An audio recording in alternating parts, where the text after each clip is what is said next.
I'm just thinking out loud. I like to see videos where someone talks about something that I just happen to be thinking about.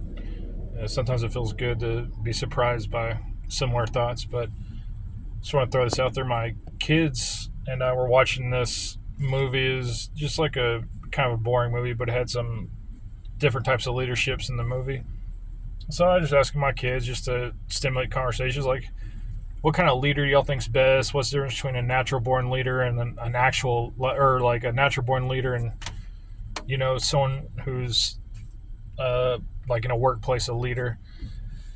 And my kids looked at me weird and like, they're both leaders. What's the difference? And I asked them what they thought I meant. Man, they gave me a bunch of interesting answers, but uh, my kids said that a natural born leader is basically someone who is a position of authority and can motivate others to do stuff.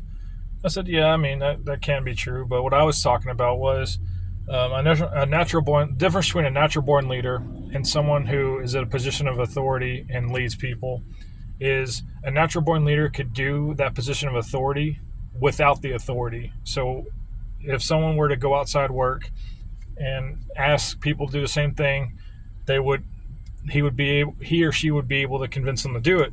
And someone who requires authority to do all that, if they were to ask the same things of people outside work, they wouldn't be able to get it done. And I was explaining to them, maybe that's the reason why like all the schools and all that are trying to teach everyone that everyone's a leader, because if everyone's a leader, then the only thing that could separate you from another person is authority that you have at work. And I was just telling them maybe that's why they started saying all that kind of stuff. And I was just thought that was kind of interesting, because if anyone does have natural leadership capabilities, it sort of just waters it down. So, I mean, there are some benefits. It lessens the risk of possible like movements getting momentum, because unless you like pay someone to do something or something like that, you're not really gonna have a turnout. You're just gonna have a lot of people saying, now's the time, and like you're not gonna have any reaction because everyone's like, well, I'm not in charge, so whoever's in charge, man, they got their job ahead of them or whatever. I just thought that was interesting.